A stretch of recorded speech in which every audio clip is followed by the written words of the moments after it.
An American icon, a Hollywood legend, a staunch Republican, a hater of communism.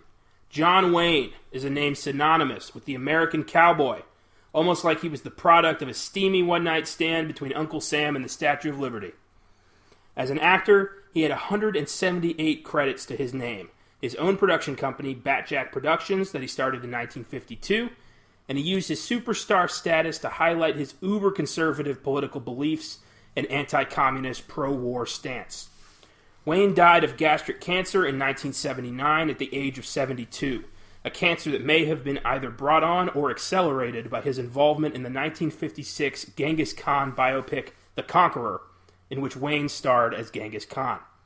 The movie was filmed at Snow Canyon State Park in Utah, which was 137 miles downwind of Yucca Flats, a known atomic testing site in which 11 atomic bombs were dropped in 1953 alone. In addition, producer Howard Hughes, yeah, that Howard Hughes, shipped truckloads of dirt from the site back to the studio for reshoots, unaware that it was highly irradiated. 91 cast and crew members had cancer by 1980, with 46 of those 91 eventually dying, including John Wayne himself. Today, on a very special Weird Shit Wednesday edition of Filmgazm, we take you through the set of The Conqueror and the tragic aftermath, as well as the illustrious career of John Wayne, by highlighting a handful of his films that we believe best represent his career as a whole. We will also talk about his far-right political beliefs that are so balls-to-the-wall crazy you won't believe it. I mean, this guy endorsed Barry Goldwater for president, and we will explain why that's insane, I promise. Oh, man. Welcome to the 15th episode of Filmgazm, where the magic of movies is still alive and well, and we hope you'll learn a little something along the way. My name is Eyzaguirre, and I'm the guy talking to himself in a dark room at least once a week, mostly about movies, and I guess there's a few of you out there listening. Thanks for tuning in to treat yourself to some nifty trivia you can use to impress someone at a party someday. I'm joined today by my esteemed partner, Austin Johnson, Esquire. How's it going? Who will be aiding me in sorting out the complicated life and death of the Duke. Check out Filmgazm.com for daily reviews and articles, as well as the latest trailers. I hope you like the newly redesigned website. I certainly do. It was time for a change. It certainly wasn't forced upon me by a shitty hosting site. Anywho, today we will be focusing on 11 films instead of the 13 we originally promised. I know, I'm sorry, but with my vacation a couple weeks back, I simply did not have time. So we'll be forced to omit 1948's Red River and 1962's How the West Was Won. I promise that one day we will do a rewind and talk about these two films, but right now, I'm afraid you're going to have to make do with 11. But trust me, if what we've seen matches up with everything else, you did not miss much. No, it's more of the same, Speaking of the rewind, I don't have anything for you this week. No new updates on past episodes. But I will be introducing a new segment starting next week called This Week in Film, where I'll fill you in on any casting news, announced movies, famous deaths, or any other interesting movie news that happens in between episodes. That way, we'll always have something to say. And there's sure to be endless content there. And, we'll do the rewind only when we've actually got something to talk about with past episodes. So, John Wayne. Big man, the man himself. Duke. The Marlboro Man come to life. Yeah. So, big cowboy. Prior to this podcast, did you have any experience with John Wayne's films? I was shown the Alamo at school when I was in elementary school. So I don't recall a lot of it. I remember being fascinated by him. The character of him seemed very large on the screen. Yeah. That was kind of the goal always. He was a big person. He's pretty tall. Like you said, Marlboro Man kind of came to life, and when you're a kid, that's really cool. Especially living in Texas. I grew up here in San Antonio, Texas, so that's something it seems to be a big influencer on young children, especially young males. And I was one of those at a time, and he was interesting to me at that time, but I never felt the need to re-explore anything that he's done in the past. You were kind of like, all right, I get it. Oh, yeah, exactly. Like, cool, let's move on, Okay, and so I never really did that until now. Yeah. And I can't say that I'm too impressed. Yeah, me neither, really. Yeah, what about you? What had you seen before we... Okay, so before we did the podcast, I had to watch 2 John Wayne films in college. Okay. Stagecoach and The Searchers. Makes sense, yeah. Both of which we're going to cover later. But I had to watch those for a Southwest in film class, which I really enjoyed. I was not that big a fan of Stagecoach. I thought it was really dated. I could totally tell why John Wayne became such a star. For sure. He commands the screen unlike anybody else. Mm-hmm. More of like a give me that, it's mine kind of commanding of this. Yeah. It's not really, he doesn't share. No, and not at all. I liked The Searchers a lot. I thought that was very atypical of what he usually did. It was way darker than I expected. And that was it for John Wayne until we did this. And I will probably, if I can, never watch his movies again. Yeah, I'm going to try to mostly avoid. Yeah. It's so much of the same. And there is a lot, he actually has a lot of movies that are on Amazon Prime. That's how I accessed a lot of them myself. So if you want to, go for that. And if there's people out there who enjoy that stuff, the Western. But yeah, it's very, very redundant, his career. His movies were incredibly easy to find. Yes. Because, almost all of them are beloved by, people over 60 Shout out to my brother just got married in Missouri. Ah, right and on. His wife now, Caitlin, her family at the wedding was, the ceremony. It was at like a farm, and at the house they had a nice little John Wayne collection. Wow. Yeah, it was like, I'm like what VHS and DVD. I was like, oh my gosh, I'm doing a podcast. I don't know if they share the same beliefs I do about like the actor himself, but hey, that's really cool, That is crazy. Wow. What are the odds? But yeah, like you said, he is all over the place still, and he's going to be probably forever, but I would like to be a part of stopping that. I mean, Polanski was a piece of shit, but at least it was different every time. Yeah. This guy, it was just the same fucking Western. Yeah, if you joined us on the 10th episode, it was Roman Polanski. I think that's one of our best episodes here on Filmgazm.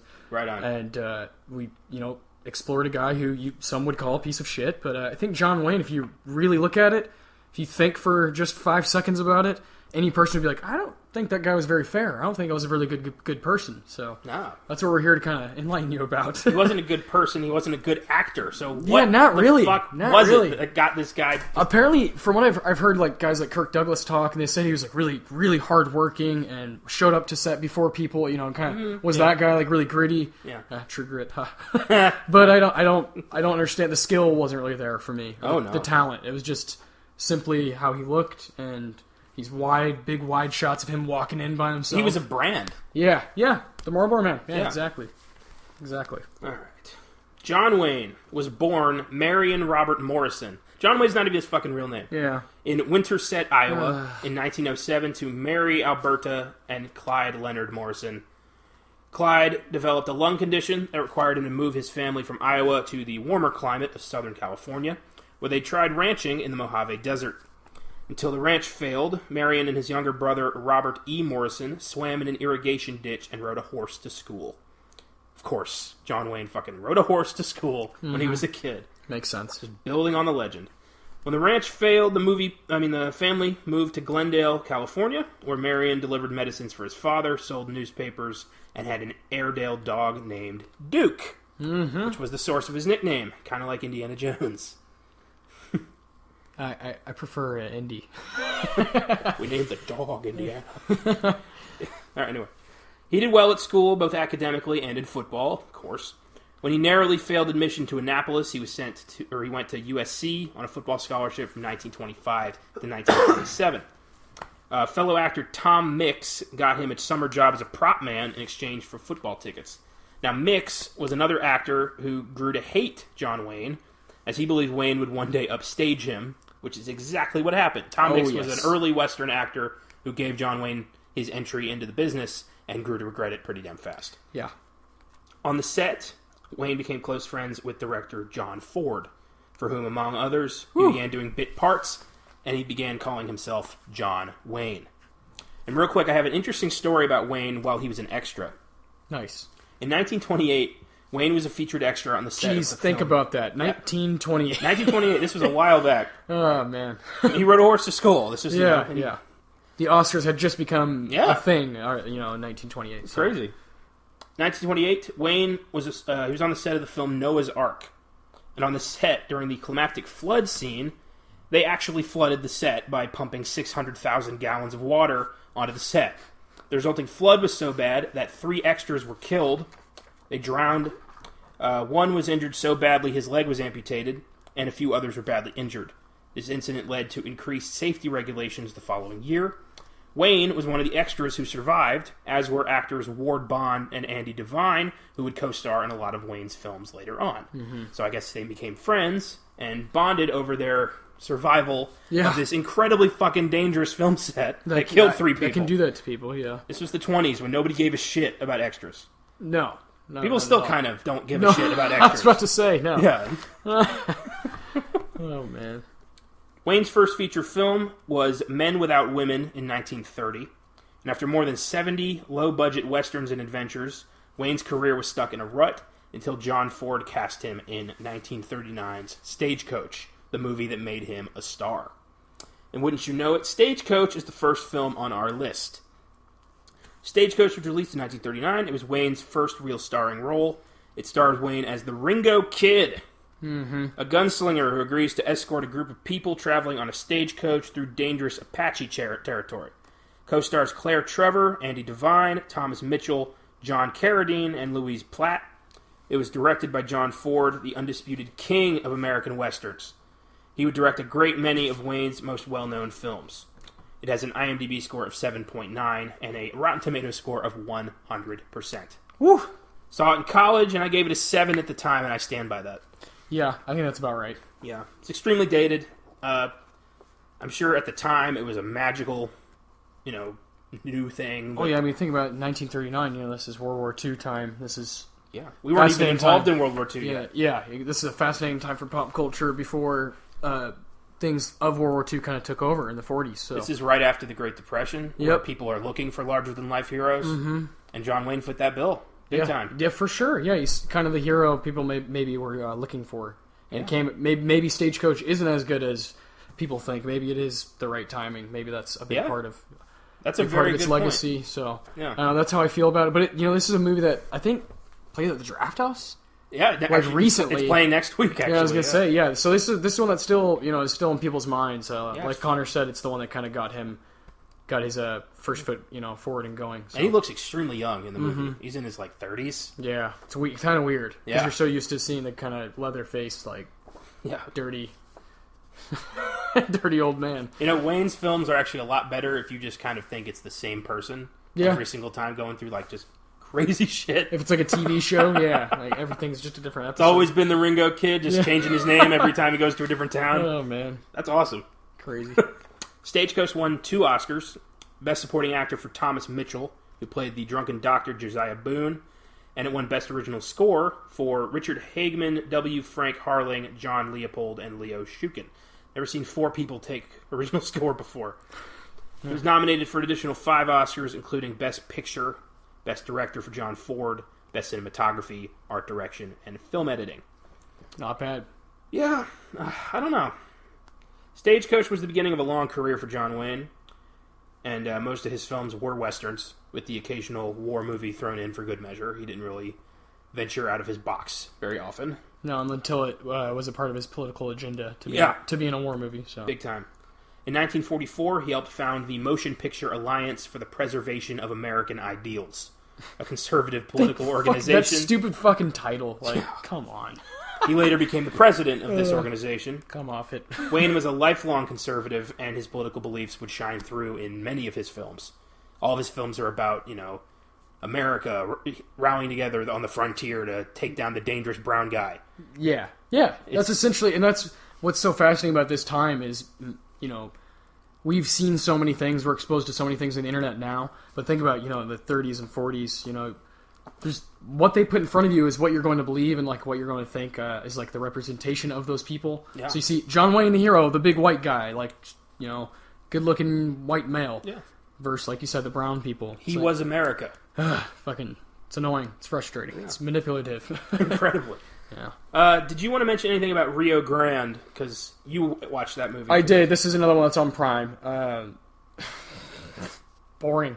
Really boring. I watched it at work, and I was just kind of laughing to myself because I was, at this point, I think I had watched maybe 6 or 7, and so I was just these are redundant. Which one am I watching again?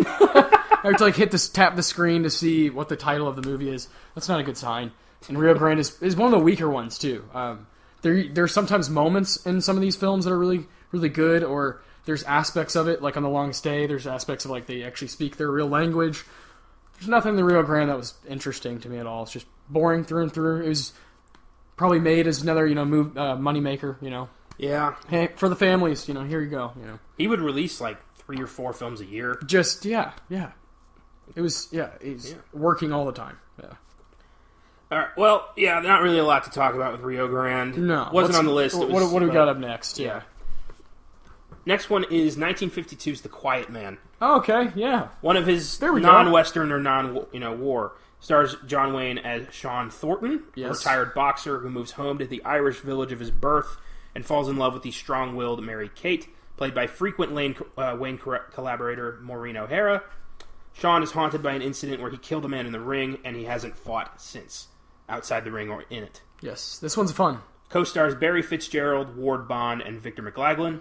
This film was also directed by John Ford. Yes. It has an IMDb score of 7.8, a Rotten Tomatoes score of 90%, and I give it an 8. I really like this movie. Yeah, I think 8 is fair. This is probably my favorite of the John Wayne films. The Quiet Man is cute. It's charming. It's kind of quirky, kind of ahead of its time, in my opinion. Yeah, and it's fun. For its style. Yeah, it is. It's a fun one. I think, like you said, they collaborated quite a bit as actor, like lead actor, lead actress. I think their chemistry is the best in this. Oh, for sure. I think so. Yeah, absolutely. Because they're both kind of crazy. Yes. And their crazy works together. Yes, exactly. It's a great relationship movie. Yeah. Which is weird for a movie from the 50s. Ahead of its time, like I said. It's weird. I mean, there is the occasional, blurring of the line of consent. But that happened quite a lot in John Wayne's films. Just wait till we get to The Conqueror. Oh, Lord have mercy. Yeah, this movie was fun. It was dramatic. It's out of Wayne's wheelhouse, which is nice. It was a nice change of pace for us. Yeah. It won 2 Oscars, Best Director for John Ford and Best Cinematography. It had 5 more nominations, Best Picture, Best Supporting Actor for Victor McLaglen, who plays the town bully and Mary Kate's brother, Will Danaher. Good stuff. Best Original Screenplay, Art Direction, and Sound Mixing. The Quiet Man. Charming movie. Definitely check that one out. That's like the little diamond in the rough of this bunch. Yeah. If you're going to watch any of these, watch The Quiet Man. Yeah, I think anyone would find enjoyment in it. My family watches it every St. Patrick's Day. Nice. I like that. Yeah. I like that. Very cute.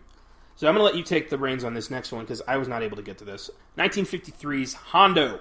Hondo. Okay, Hondo's not that bad. It's very similar. I found a family that needs me. I can help out around the ranch or whatever. Every fucking time. Same thing, but it was like an hour and 22 minutes, which I'm a big fan of. Get to the point. And there is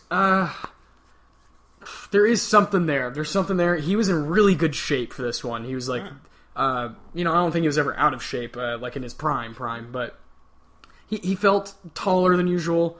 I think. Really? I think this one's the one where he looks the most interesting to me as like a character. Yeah, I guess is what I'd say. It's hard to beat, like Rooster Cogburn for some people, but I think this one's more like typical cowboy. I think it's probably my.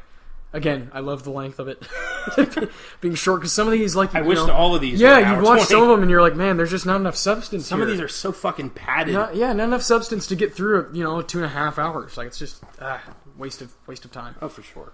Hondo again is also on Amazon Prime for anybody who wants to check that one out. Directed by John Farrow, co-stars Geraldine Page, Ward Bond, and Michael Pate. Has an IMDb score of 7.1, Rotten Tomatoes score of 86%. Do you think that holds up? Not bad.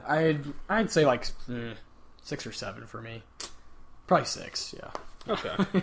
It was nominated for 2 Oscars, Best Supporting Actress for Geraldine Page, and it was nominated for Best Original Screenplay, though the nomination was later withdrawn once the Academy realized it had been based on a short story, The Gift of Cochise from 1952, and it had not been reported on the credits. Fascinating. And the Academy was like, no nomination for you. Actually. Yeah, that doesn't happen often, but when it does, it's fucking hilarious. There was also a TV show spun off of it called Hondo in 1967 that starred Ralph Tager as Hondo Lane. It only lasted 17 episodes. So not surprising. Must not have been, a masterpiece. The most captivating. There were, what was the 60s that had Bonanza, Gunsmoke. Like, they had better Western exactly, TV. Yeah. Saturated market. Before we get to the meat and potatoes of The Conqueror, I want to talk about the rest of the films that we believe best represented Wayne as an actor. I think that's a good call. We're going to save that train wreck for last, because there's a lot to talk about with that. Buckle up. So with that said, let's talk about 1956's The Searchers. based on the novel by Alan LeMay. Film stars Wayne as an ex-Confederate soldier Ethan Edwards, who, along with a young partner, try to rescue his niece from Comanches. Co-stars Jeffrey Hunter, Vera Miles, Ward Bond, and Natalie Wood. Future Filmgazm topic for sure. Yeah. Oh, yeah. Gotta be. We don't know what happened. I think, people are still thinking Robert Wagner killed her. Yeah. Yeah. Searchers was directed by John Ford. IMDb score of 8.0. Rotten Tomatoes score of 98%. I gave it an 8. I think it's a good Western. I think it's better than most of his films. Many consider this to be not just Wayne's best film, but the greatest Western of all time. Mm-hmm. And, I liked it. It's darker, but, that's why it stands out. But best Western of all time, no way. It's a hard... that's a big statement. Yeah. I honestly think that if I was going to pick the best Western of all time, John Wayne's not anywhere near it. No. No, he's not really in the discussion for me, personally. Yeah. But I guess if you had to, Searchers would be the one. That's not for me. I don't even know. I think I'd give it a 7. It's I think good. It's not great. It is. Does have a darker tone to it for sure. So that's nice. Like you said, change of pace. Mm-hmm. But and I'm struggling with that. Yeah. Weird for John Wayne, the super American, to accept a role as a Confederate soldier. Yeah. Unless but actually, thinking about it, no, not that weird. Not that odd for John Wayne. No. Not at all. He had way more in league with those people than he did with the Union, for sure. Oh, 100%. Yeah. Next up is 1959's Rio Bravo, starring Wayne as Sheriff John T. Chance, the local law who must keep a bad guy locked up in the town jail while his crime boss brother tries to spring him.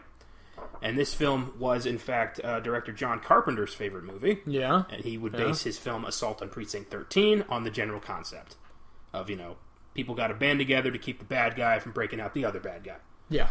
Co-stars Dean Martin, famous crooner, Ricky Nelson, famous rock star, Angie Dickinson, Walter Brennan, and Ward Bond. Ward Bond again. Yeah, he was one of his friends, showed up in a lot of his films. He was directed by Howard Hawks, one of the great Western directors of the 20th century. It has an IMDb score of 8.0 and another Rotten Tomatoes score of 100%. I gave it an 8, and this is interesting. Rio Bravo was made as a direct response to 1952's High Noon, another award-winning Western classic that John Wayne fucking despised. Mm-hmm. Now, have you seen High Noon? Yes, I have. What did you think? It's very good, I think. Yeah. I think it's very good. I like High Noon. It's great. That's more up my alley. Yeah.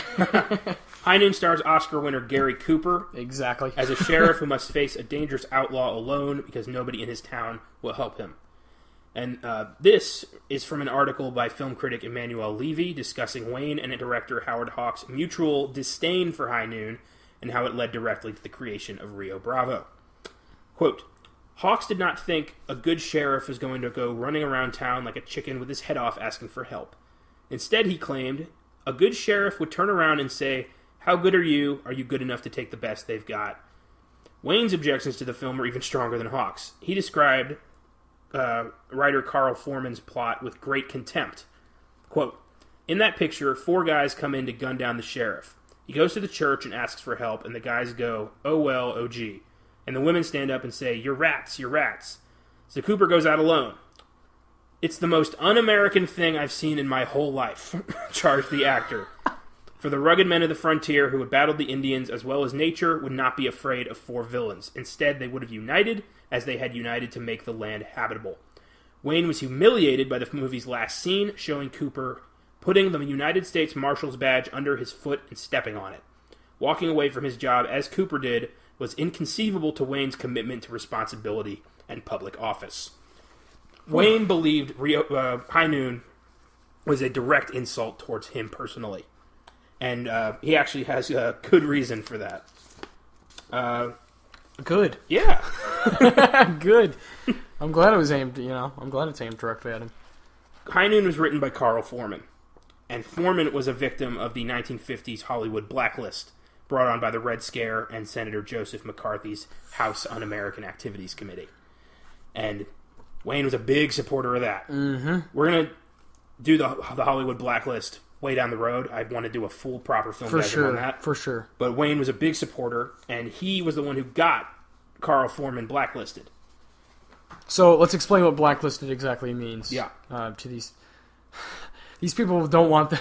Don't want them. Plebes, They don't want them making anything. They don't want them being able to write anything, create anything, to be essentially out of the Hollywood club. Which is a fucking joke. If you were even suspected of having communist sympathies or communist ties, you were ousted from the industry. Yep. And nobody would work with This is where a good film that came out recently called Trumbo, starring Bryan Cranston. Yeah. That's one you should definitely check out. John Wayne makes appearances in it, like not him, but there's a character. I can't remember who plays him, but he's in it. Shows, kind of gives you some knowledge on all of that stuff, so I suggest going to watch that movie. Yeah. But, oh man, it's really, really, really weird and dangerous and dark that can even happen to me. It's a bad time in Hollywood's history. Very bad time. It's equivalent to the Salem witch trials where, there was no investigation. All you had to do was name names, and people took it as absolute truth. There was barely any investigation. And even so, if there was an investigation, the odds were already stacked against you just by having been accused. Yeah. Oh, and man. Wayne fucking loved this. He hated communism more than he fucking loved cigarettes. Which is 5 or 6 packs a day apparently. Yeah, it's ridiculous. It's amazing how strongly he was against. It's almost like he's stronger against things than he is for his own beliefs and for causes. Sure. It's really frustrating how if you didn't think the way he didn't want you to be a part of his club. Oh no, it's very frustrating. And I had mentioned earlier that Wayne later became president of the Motion Picture Alliance for the Preservation of American Ideals. Yes. Well, this was when he became president. Yes. During the height of the blacklist. And the Alliance made it their mission to hunt down and fire any secret communists in the studio system. And they also essentially invited Congress, their House Un-American Activities Committee, to begin investigating the industry. They opened the floodgates for that. Mm-hmm. Wayne saw Carl Foreman and others like him as a cancer that were infecting Hollywood with their communist ideals, and he wanted them rooted out. He went to great lengths to try and sabotage Foreman's career personally. Gary Cooper actually was a friend of Wayne's and a fellow conservative who took a chance on Foreman and partnered with him on High Noon, which essentially meant Cooper was now dead to Wayne. That got Cooper... Again, if you didn't think like him and operate... Oh, no. He hated Cooper him. straight up was told by Wayne, "You'll never work in this town again." Like that old cliche was said to Gary Cooper. But, Rio Bravo is still a good movie. It was just made for the wrong reasons. Never make a movie out of spite. Fascinating part of film history, though. Yeah. I've never heard of that. It's like a diss track, like when one rapper makes something and they a rapper, rapper respawns. Yeah. Like Rio Bravo was a diss track. 2 huge films, High Noon and Rio Bravo. It's amazing. Incredible. Crazy stuff. Yeah. Wonderful. I can't wait to talk about The Blacklist. That's going to be an amazing film. It's going to be fantastic. Definitely be on the lookout for that. That's coming at some point. Yeah. We've endless content, but that's something that we're going to be Yeah. pretty serious about. Next up, 1960's The Alamo.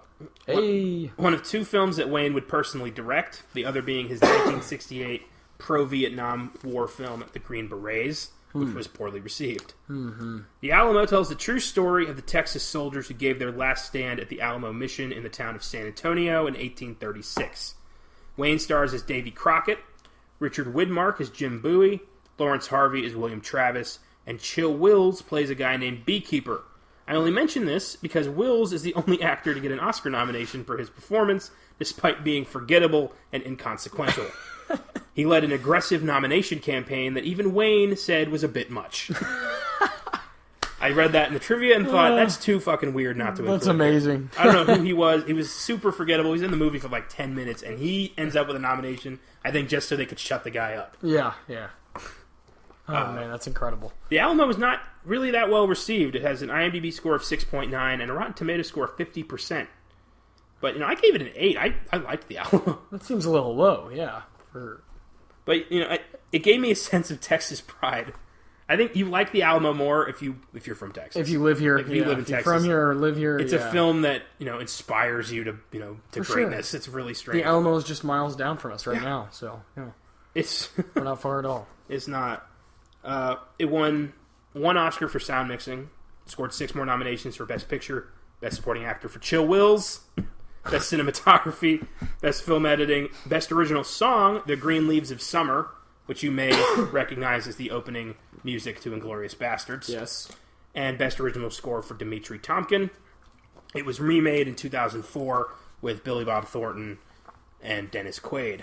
And I saw that one first a long time ago, and I really liked that. I never saw that. Never saw it. It was decent. It's way shorter. Yeah, I love that idea. Yeah. Jesus. The Alamo clocks in at 2 hours and 40 minutes. I thought, that seems low. That's crazy. And you may notice we're skipping over a shit ton of Wayne's films. Oh, yeah. Well, he has, like 100 and whatever. Almost 200 films. Yeah, so. That was not going to happen. No, not at all. We barely got through 11. We're highlighting the ones that we, Yeah, these are the best researched and looked up that people said these are the ones that you need to see. Yeah. And the Alamo is, I would say it's worth a watch. It's padded. That's fair. Substantially. That's fair. And really, you could kind of turn the movie on in the middle and not really be that lost. That's true. Like, the only part that really matters Watch is the end. Last hour and a half, and you'll be all right. Mm-hmm. Yeah, take it from us. Yeah. And, John Wayne was not a very good first-time director. He had a lot of issues wrangling a cast together. Yep. He had a lot of issues with Richard Widmark, who played Jim Bowie. He was a outspoken liberal, which basically means you're the fucking devil to John Wayne. Yeah. And he called him Dick once, and Widmark leaned over and said, "It's Richard, John." So for the rest of the time filming, he'd be like, "We're ready to go, Richard. Are you ready to film, Richard? Are you? Can we come to the set, please, Richard?" Like, what a petty piece of shit. Oh, man. Ugh. Yeah, people had problems. Next up, 1962's The Man Who Shot Liberty Valance, starring Wayne as Tom Donovan, a gunslinger who befriends a young lawyer named Ransom Stoddard, played by James Stewart. Together they seek to end the reign of terror caused by notorious outlaw Liberty Valance, played by Lee Marvin. Directed by John Ford. IMDb score of 8.1, Rotten Tomatoes score 93%. 8 from me. Highly enjoyable. Everyone played against type. It was, subverts expectations, and I fucking loved Liberty Valance. Yeah, fuck, I missed this one. And I loved it not because of John Wayne. He's the one part that really I could have done without. Which is so exciting for me. He took top billing despite not being the main character. Jimmy Stewart's Ransom Stoddard is the main character of the movie, but John Wayne does not share billing. Oh, man. Yeah, it's fucking ridiculous. Is it, like, substantial? There were, like, screen time for... Oh, unbelievably substantial. Oh, wow. Okay. It follows Jimmy Stewart from, like, beginning to end, and John Wayne pops in occasionally. Damn. Lee Marvin was fucking great. Amazing bad guy. Liberty Valance is such a piece of shit. You hate him from beginning to end. And, to see him get... I mean, he gets shot. The movie's called The Man Who Shot Liberty Valance. Yes, yeah, but, yeah. That scene is perfect. That's great. And it's great. Oddly enough, it has nothing to do with that famous Gene Pitney song, The Man Who Shot Liberty Valance. It was, they had contracted Pitney to write a song for the movie, and then when he was like halfway through recording it, they're like, "Oh, we're not going to use it." And he's like, "Well, what the fuck? I'm already almost done, so I might as well finish the song." What the hell? And he released it as a hit single. Oh my god. For the longest time, I thought that was the theme song to the movie, and I kept waiting for it, and it never showed up. Never popped up. I had to find out what the deal was with that. It was nominated for 1 Oscar, costume design, but I would have given Lee Marvin the award for Best Supporting Actor. Hell yeah. He fucking should have gotten something. Next one. I know you watched this one, and you were texting me about some editing issues. 1962's The Longest Day. Jesus fuck. I'm sorry. Sorry for the language. Jeez, man. Wayne stars as Lieutenant Colonel Benjamin Vandervoort, one of the commanders of the Battle of Normandy during World War II. This is the story of D-Day. It was based on a book by Cornelius Ryan, who also wrote the screenplay, directed by Andrew Martin, Ken Anakin, and Bernhard Wicki. Different directors directed different segments of the movie. Because it's so freaking long. Yeah. It's a big one. It's 2 minutes shy of 3 hours. Yeah. And there's English parts of the movie, German parts of the movie, and French parts of the movie. It's the coolest coolest aspect. It's very well done in that respect. It co-stars Robert Mitchum, Henry Fonda, Richard Burton, and a young Sean Connery. Yeah. Really cool cast. Yeah. And Mitchum's awesome. It reminded me a lot of Dunkirk. Yes, that's exactly the feel I got. Yeah. In that, the big names and the extras all kind of blend together. There's not really a main character here. Mm-hmm. It's just about the story. Yeah, just showing you what's going on. Yeah. And yet John Wayne tries at every opportunity to be the main character of the movie. He does. It's like obnoxious when he's on screen. It has an IMDb score of 7.8, Rotten Tomatoes score of 91%. I gave it an 8, but I don't think you liked it very much, right? No, I'd give maybe a 7, yeah. 6 or 7. There was that scene you texted me of the German soldier walking on the beach, and then all of a sudden it cuts away and he's like over there. And that was horrible fucking editing. There's a few moments like that where, just... And it's not even, like, hard to catch. It's like, wait, what? Like, you saw it, if you're in the theater, you'd be, like, confused looking around. But it's a different time, 1962. It's not that old, I don't know. It was frustrating. It was poorly done. Yeah. Poorly done. This did score some Oscar nominations, but yes, it did. Silly me, I forgot to write them down. I know that it's okay. I think it actually got, like, film editing, which is hilarious. Which is hilarious. I hope not. It was not. I'm pretty sure it was nominated for film editing. It was nominated for Best Picture. I know that, and I'm sure there were a lot of technical stuff. This was an ambitious movie. This was huge for 1962. This was like the ultimate war movie at the time, and I think there's scenes that hold up. Like I love Robert Mitchum in this. Yeah, he's my favorite part of the film. Besides, I love the aspect of them speaking their actual language. That's huge. I love that. You never see that. No, it's very rare. I'm surprised John Wayne even let them speak French in his movie. Mm-hmm. Or German. Yeah, no, he doesn't. Yeah, he doesn't really like anybody who doesn't speak white American English. Like fuck.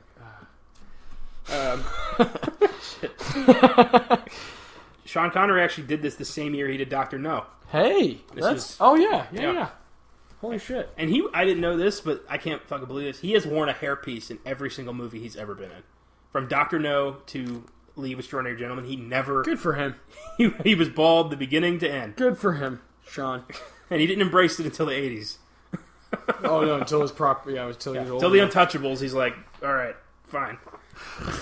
Love Sean Connery. Sean Connery, yeah. He's great. He's the only actor who could be Russian, Spanish, Irish, American, and never change his voice once, and we would all just take it. Just roll with it, yeah. Next up, 1963's McClintock. All right. Where Wayne plays George Washington McClintock, or GW to his friends. He's a rich cattle rancher who has a town named after him, and is beloved by everyone in town except his ex-wife Catherine, played by Maureen O'Hara, who comes a-callin', and it's pretty much a total bitch to everyone in sight until McClintock literally beats her in the town square while everyone watches and cheers. It's a strange film. That's the climax of the movie. Yeah, it's him beating a woman. It's him being like, fuck this, and literally like smacking her with a coal shovel until she's like, alright, fine, I'll listen to you. That's, wow. That's fucked up for the 60s. What does that tell you about John Wayne's beliefs on gender equality? Yeah. Oh. The film co-stars Wayne's son Patrick Wayne, Chill Wills, again, Stephanie Powers, and Jack Crucian. It was directed by Andrew V. McLaglen. IMDb score of 7.2, Rotten Tomatoes score of 67%. I gave it a 7. It has too many unresolved plot points, and it feels like a much less charming version of The Quiet Man. Yeah. Like, they tried to adapt that to an American audience, and the best they could come up with is massive spousal abuse. There is a bit of that in The Quiet Man as well. That's true, yeah. I guess that was just... But I guess I was reading the trivia. Maureen O'Hara said that in the scene where he spanked her so hard she actually had bruises. Oh my god! Like he didn't hold back. So she's actually screaming in pain in the movie, which makes it a lot less quirky and funny. Yeah, and more like, oh, this guy's not a... Jeez, I didn't know that. I don't like that. That was tough. I don't like that. And that movie's supposed to be a comedy, and it's very racist against the Native Americans. There's a character who's... seems to be a reoccurring theme. Yeah, he's a Native American character. I don't remember his name, but he's literally just walking around the whole movie looking for booze. There is no substance to his character at all. He's literally saying, like, whiskey. Hodor. Where can I find the fucking... Hodor. Basically, yeah, he's whiskey. He's the drunk Native American Hodor. And there's a scene where they're all going to hang him, and it's played for laughs. I'm not even... It's fucking crazy. Jeez, dude. This is a very odd movie. Oh, man. McClintock. All right. McClintock. Also available on Amazon Prime if you feel like doing that. There's too many on Prime. Prime, take them down. We don't... we don't want the children seeing these. Jesus. Finally, 1969's True Grit, where Wayne won his only Oscar. Boo! He won his only Oscar for playing rough around the edges U.S. Marshal Rooster Cogburn, who agrees to help young Maddie Ross, played by Kim Darby, find the man who killed her father. The film co-stars country music star Glenn Campbell, because why the fuck not? And a young Dennis Hopper and Robert Duvall as outlaws, which is pretty cool. It has an IMDb score of 7.5, a ridiculously high Rotten Tomatoes score of 88%. I gave it a 6. I fucking hated True Grit. That was not good. I would go as low as 5 for this. Yeah. I couldn't believe it. After hearing things about this movie for so long, I was really bummed out. Thank God the Coens remade this. Oh, yeah. You know? Big time. Terrible. It's terrible. He's a joke. He's fucking checked out the whole time. Yeah. John Wayne. The film won one Oscar, and that was Best Actor for John Wayne. Yeah, and that's his only nomination for acting and his only Oscar. Even he was like, I shouldn't have gotten this. Yeah, this isn't what He said that Richard Burton should have won it for his performance in Anne of the Thousand Days. He was nominated for it. And Wayne was like, yeah, you should have gotten this. I don't know why I have this. That's fucking crazy. Even Wayne was humble enough to see that, the people were wrong. Ugh. Holy shit. It was also nominated for Best Original Song for the title track, True Grit. Yeah. It had one sequel, 1975's Rooster Cogburn, in which Wayne returned, and Katharine Hepburn co-starred. It was not well received, and Wayne was already well into a cancer diagnosis at the time. He would die 4 years later. The film was remade in 2010 by the Coen brothers, with Jeff Bridges taking on the role of Rooster Cogburn. The 2010 remake is vastly superior and is a much more enjoyable film. It's one of the rare cases where the remake surpasses the original. For sure. And it's also not just surpasses, it's like by far and away better. No contest. Not even close. Everyone does a better job. Jeff Bridges is a guy we can actually get behind as a person as well as an actor. So, well, Jeff Bridges brings to the role like a humanity and a kind of war-torn stress that John Wayne did not fucking have.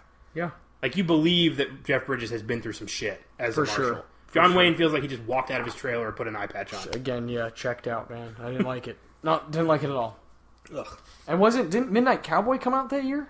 1969, yeah. Yeah, so John Voight, he beat John Voight. Yeah. Oh, man. Fuck that, yeah. God damn. It's probably because Midnight Cowboy, John Wayne probably was, like, in people's ear about not voting for that. So. Oh, I bet. I mean, the film still took Best Picture. It won, yeah. Thank God. Just, he didn't get, damn it. That was very much John Wayne's been around forever, we haven't given him anything, so here's an Oscar. I hate that, though. I hate when that happens so much. Give him one of those honorary awards later on down the road. Or give it some time, and then you realize John Wayne was a piece of shit, and then you don't give him anything, because he shouldn't have been as popular as he was. He should not have. And the weird thing is, he was never hiding any of it. He was very much like, oh yeah, I hate everyone who's not white. Right on his sleeve, yeah. Like, right in front of, yeah.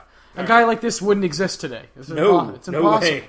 It's impossible. It's amazing how dumb we were just 50 years ago. Ugh. 40 years ago. So those are some of the films that we believe best represented John Wayne as an actor and a superstar. So now that we've done all those, let's dig into The Conqueror. Oh, boy. The Conqueror was released in 1956, and it stars John Wayne as legendary historical psychopath and genocidal warlord Genghis Khan, who ruled most of the known world in the 12th century. Despite this universal fact, John Wayne plays Genghis Khan as a noble hero who is saving the damsel in distress. Like, what the fuck? Genghis Khan, let's remember, John Wayne is a white American, and you could not get a whiter American actor than John Wayne in 1956. No, to play Genghis Khan. Yeah. Oh boy. Not just that, there are no Asians in this movie. Yeah, I was going to say overall, and the whole picture. Yeah, the movie takes place in 12th century Mongolia, and there are no Asian people in it. What the fuck? Offensive. That's not right. Already, from the get-go, you can look on the IMDb and be like, oh, that's kind of weird, yeah. Oh my god. Smith? Wayne? Johnson? Like all these, like... You remember the guy who plays, like, the shaman? Yeah. What the fuck? That was the most racist shit I've seen since Mickey Rooney. Oh my god. Holy shit. The way he's just walking around with his, like, eyes taped together. Like, what's worse, that or the whiskey? Whiskey. I don't fucking know. It sucks that there's options. There's like different characters that are the most racist. I should not have to pick the most racist caricature in the John Wayne film. Oh my gosh. All right, let's continue. The Conqueror. The Conqueror. Like, you owe it to yourself to watch this just to see how fucking absurd it is. It's like comical that this was made. It's ridiculous. It's amazing this got past the, let's cast John Wayne stage of this movie. Oh my god. Man. Co-star Susan Hayward as the woman Khan kidnaps and rapes, and then she falls in love with him inexplicably, like halfway through, after saying, I fucking hate you and I'm going to kill you. Most of the movie, the second he's captured, she's like, my love, I must save you. Like, what the fuck, man? I know nothing about Genghis Khan, and I'm confident I could write a better movie than these people did. For sure. And just knowing where he's from. Like, knowing where he's from and what he did. That's all I got, and I know more than these people did. Yes, yeah. Shit. I've scanned his Wikipedia page, yeah. Yeah. All I know is Genghis Khan is known for being one of the most evil sons of bitches who ever lived. Yes. Yeah. He's not John Wayne. No. You can't bring the American West to 12th century Mongolia and have it make sense. I also don't get why John Wayne was behind this. Like, what? Even he fucking was like, I shouldn't have done that. Yeah, like, what? He said he made an ass out of himself, and I agree. No, big time. God, it's a joke. It's a joke. Ugh. Pedro Armendariz plays his friend and loyal soldier, Jamuga. Armendariz would later play James Bond's friend, Karim Bey, in 1963's From Russia with Love, and would kill himself soon after, once learning he had terminal cancer and there was no way out. Yeah. That would happen a lot with The Conqueror. Sad stuff. It has an IMDb score of 3.5, and it did not have a Rotten Tomatoes critic score. It has an audience score of 10%. Let that soak in. The critics were like, nah, fuck this. And the audience is like, oh, we'll give it a stab. God damn, man. 3.5. What? I love the 0.5. Not quite up to 4. Like, yeah, wow. I agree. 3 is probably what I'd give it, 2 or 3. I think this is the lowest rated IMDb film I've ever watched. Yeah. I've watched like reality TV that has that, but I've never watched a movie that's just like, this is shit. Like, across the board. Oh my god! I gave it. On IMDb? Are there the critic reviews that you can read? Yes. Oh hell yeah! Okay, cool. I'll have to do that someday. I'm sure they're hilarious. I doubt he did. I really would love to read a Roger Ebert review on this. Oh, he would decimate it, tear it apart. Yeah. Oh, beautiful. I gave this movie a 5 because while it's a terrible movie, it is unintentionally hilarious the entire time. Yeah. It's like this is Mystery Science Theater fodder at its best. They need to do this film. And it was, I mentioned earlier, it was produced by legendary reclusive billionaire Howard Hughes. Yes. Responsible for revolutionizing the aviation industry in the 20th century and locking himself in his hotel in the penthouse and watching Ice Station Zebra on repeat and pissing into bottles. That's what people remember of Howard Hughes. People forget, like, he made some movies.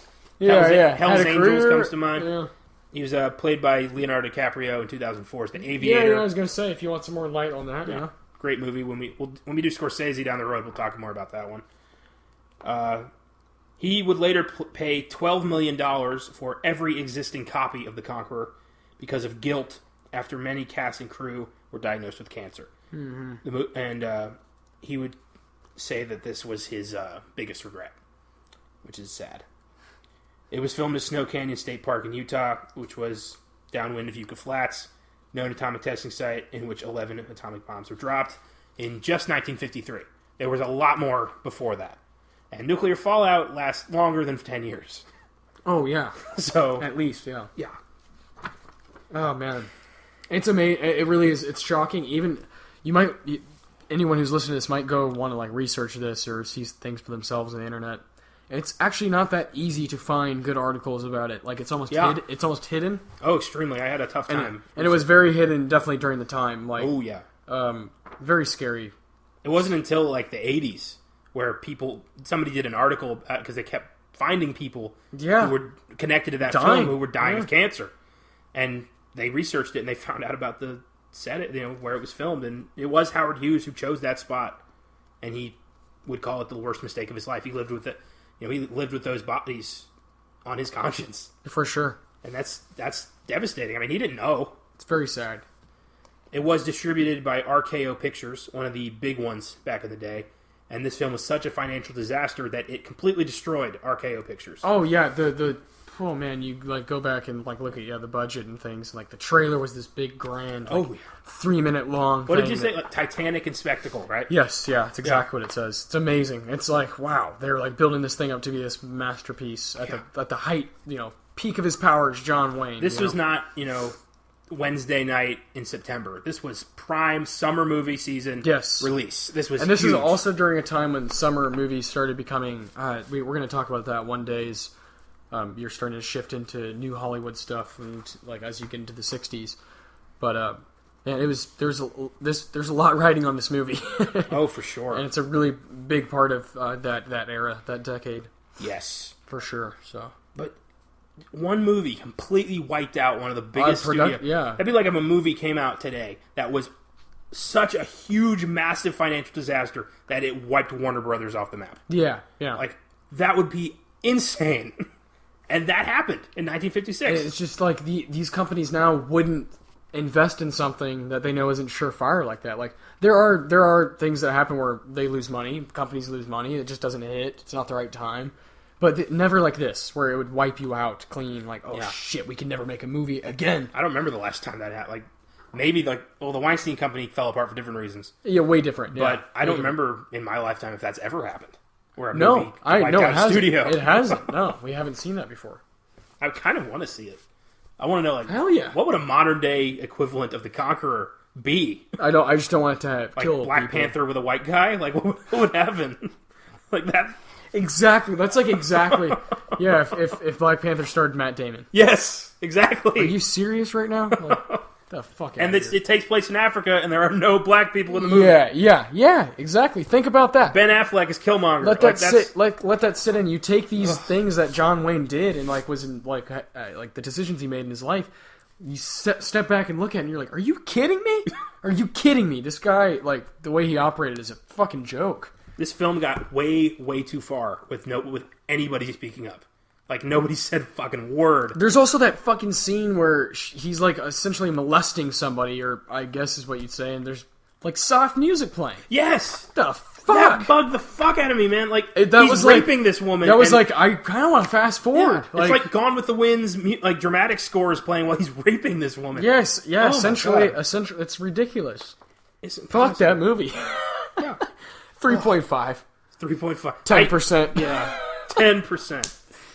All right. So regarding the cancer, now I did find some sources that do say that there is a normal reason behind that amount of cancer diagnosis in that group. Okay. Now this was a time when everyone smoked like there was no tomorrow. Yeah. We didn't really have the knowledge we do today. No smoking did not exist. You could smoke on a plane. You could smoke in a restaurant.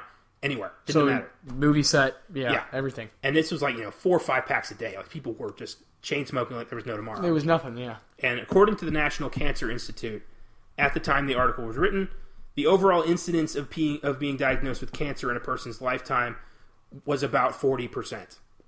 As it happens, this is the same number today. So in a cohort of 220 people, roughly 88 of those 220 would be diagnosed with cancer at some point. So those numbers match up. Mm-hmm. But with, knowing about the irradiated soil and the 11 nuclear bombs, what do you think? It's no coincidence. Yeah. It's no coincidence. Yeah. No coincidence at all. It's too many. And the fact that it's so hidden it's no coincidence. The fact they tried to bury this shit. Mm-hmm. Yeah, I agree. Otherwise they wouldn't care. Yeah, they wouldn't be hiding about it. They would be showing look how shitty smoking is. Mm-hmm. Like, this would be a great ad campaign for smoking killed 46 people on this movie set, not the nuclear test site down the road. Yeah. Oh boy. Oof. So those are the movies. Now let's talk about John Wayne, the man. Brace yourself. So in 1964, John Wayne endorsed Arizona Senator Barry Goldwater for president. Who's Barry Goldwater, Colin? Barry Goldwater was running against incumbent President Lyndon B. Johnson, who would later win by a landslide because his opponent was batshit crazy, and we used to be able to recognize that. Goldwater was opposed to the Civil Rights Act of 1964, calling it an overreach by the U.S. government. He was staunchly anti-communist and supported using nuclear weapons in Vietnam. He believed nukes should be treated more like conventional weapons, and then we should swing our big American dick around more often than we already did. He would also casually mention nuking Russia and many psychiatrists found him mentally unfit to be president. This is the guy that John Wayne threw his support behind. What are your thoughts on that? Sounds kind of like the guy who's our president right now, huh? Yeah, we dodged this bullet once only to get shot in the back of the head with it 60 years later. Oh, man. Unbelievable. Unbelievable. If that doesn't say enough about John Wayne and who he stood behind, then you're an idiot, you know. But I believe you found something way more damning on John Wayne, and I think everyone would like to hear about this. Yeah, so Republican State Assemblyman Matthew Harper of Huntington Beach sought to declare May 26th as John Wayne Day, because that was his birthday. John Wayne Day. Fuck that. Assemblyman Luis Alejo objected. He had disturbing views toward race. What do you mean? This is a quote from a 1971 interview. I'm sure if you know a lot about John Wayne, you might have dove into the Playboy interview from 1971. It's like 8 hours long. Lots of stuff there. Lots of content. Ooh. Here's a quote from John Wayne in the interview. I believe in white supremacy until the blacks are educated to a point of responsibility. I don't believe in giving authority and positions of leadership and judgment to irresponsible people. Fuck. Oh my god. Ooh. That's insanity right there. Like, that's aggressive. It's very aggressive. That's 1971. That's not. This is a time civil rights was something he was very against. From what I've read, he was against women's rights. And here's a time in 71 where it's like, hey man, we're starting to see things, we're starting to do things, and he's just a huge influence in America. And he's like, no, this is what you should believe. So, if you're a fan of his and you liked his movies during that time, you're like, I guess he's right. He's John Wayne. I'm going to go with that. So, fuck him for abusing his power as what he was, the power he had to influence people. He could have said something along the lines of, we should all be equal. And then, it changes everything. So, the fact that he has quotes like this, especially this interview in 1971 with Playboy, is mind-boggling, horrible things. He said about the Native Americans, another quote, is that they are selfish people that were hiding land from us. Wow. Unbelievable stuff out there, like way out there stuff that not enough people know about. This guy has a fucking airport named after him in California with a statue, a 9-foot statue of him that needs to be taken down. The airport needs to be changed. The name needs to be changed, especially in fucking California, It's ridiculous stuff. Like, he is was a terrible man. And the way we remember him is not correct. No. So, I'll let you take the floor from there. Regarding that quote about black people, I just pictured him saying that alone in a room, thinking he's being interviewed, but there's nobody there. Like, just a senile old man going like, I hate the blacks. Yeah, just... it's that kind of crazy, like, homeless ranting. That's what that sounds like. That does not sound like a quote from a rational mind. That sounds like not at all. Some wacky shit you'd hear on the sidewalk. But this was John Wayne. This was Oscar winner John Wayne, one of the most influential men in Hollywood ever. Period. Ever. And why do we glamorize this guy? The movies weren't that good. No. The man was a monster. Why do we continually go back to him? I'm John Wayne at the first Thanksgiving pilgrims. Like, he's referenced over and over and over. It's amazing. And here we are talking about him, hoping to just think for a second. Research yourself. Like, geez Louise, man. I know there's people out there who know he was a conservative Republican, like, kind of asshole, kind of aggressive guy. But no, there's way more there. And his ability to... movies that came out at certain times. There's a movie in the 60s about the Vietnam War. Yeah. This and that, his political agenda. He kind of controlled so many things in Hollywood and in the industry that it's disgusting. He had an entire film made because he hated the screenwriter who wrote another movie. Exactly, yeah. The power, and he abused it. With quotes like that, you're abusing your power. Ugh. And you're unfair to a lot of people. And that's not right. No, that's not. That is the furthest thing from right. So, knowing all this about John Wayne, knowing what we know now, having watched the movies... Yeah. Why do you think people still worship this guy? Media, because of America's way to, like, manipulate people. So you think, like, America controls the narrative? Yeah, I think so. Especially during his time. You know? Maybe not now. Like I said, he wouldn't exist now. It's impossible. Too many people would be like, no, Like, no. Like, we're too strong now. The minorities are too strong now and have too strong of will and have seen too much, been through too much to be like, no, like, they're going to keep fighting. I'm going to keep fighting with those people. This guy needs to be almost erased, in my opinion. If you love his movies, awesome. Like, you separate, the actor from the person. Cool, that's fair. We did that with Roman Polanski. I'm probably still going to watch some of his movies, even though he committed a horrible crime. But this is a day in, day out personal beliefs, philosophy of life. John Wayne is messed up. Yes. Messed up. And people, you can't ignore that. You have to look at the signs. It's, there's too much. It's not isolated incidents. He endorsed arguably the most insane evil man to ever run for president. He threw his support behind him. He was very vocal about, inequality among race. Mm-hmm. And people still went to see his movies. People still love him. People have posters in their dorm rooms. People love John Wayne. People live and die by John Wayne. And a lot of people don't fucking know anything about the guy. No. Or they just have blinders on. They don't give a shit. It's really messed up. And, of course you can dig up things about actors or this and that, but not the day in, day out, like, actual beliefs of how to treat people. And this is an actor. This is a guy working in art. Like, art is supposed to be a place where... a producer. Oh, everything. An influencer, a director. Everything. He's one of the most well-recognized people in Hollywood ever. Mm-hmm, for sure. Ever. That's ridiculous. It's terrible. And I want to point something out that's going on right now. It came out last month. The 4-part miniseries called When They See Us, that I think is a must-see. And for along the same lines as this, as...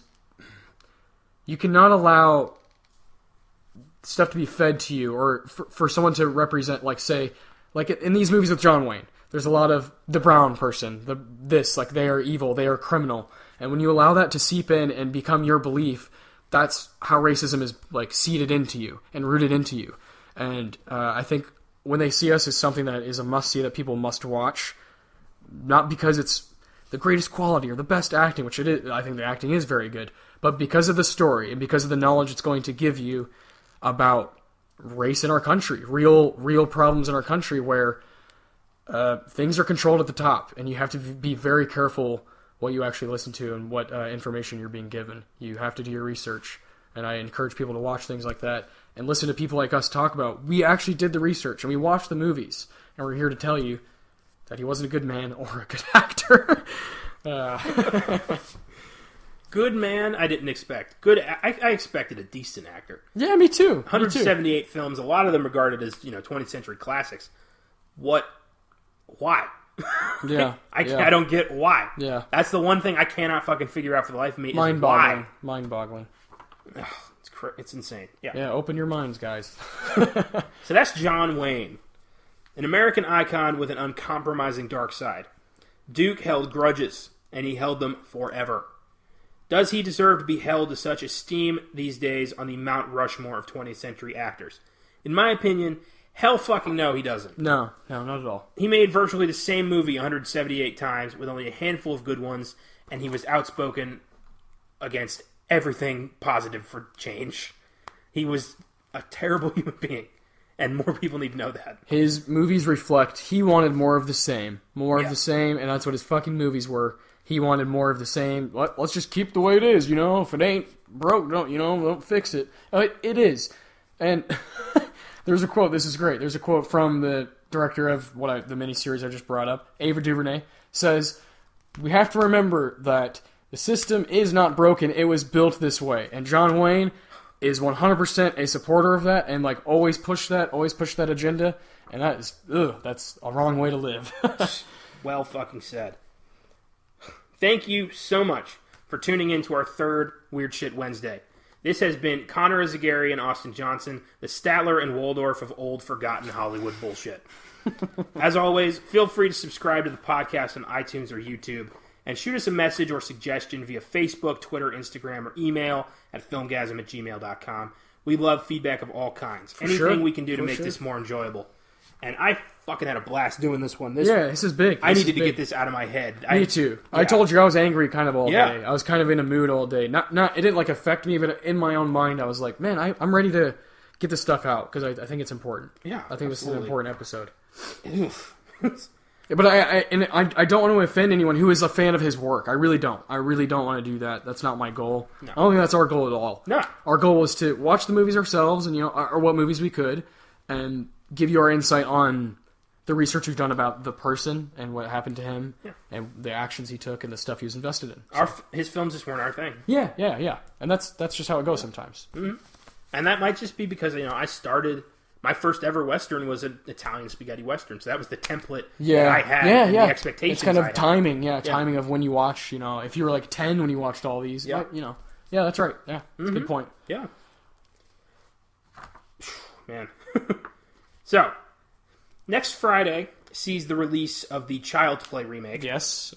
What better time to tackle the Chucky franchise? Hell yeah! Next Wednesday, we're gonna do Child's Play, or I'm gonna do Child's Play. I'll take you through all 7 Chucky films, from the original Child's Play to Cult of Chucky, and I'm going to try to dig into why this franchise has lasted so long, and how Chucky has become a pop culture icon.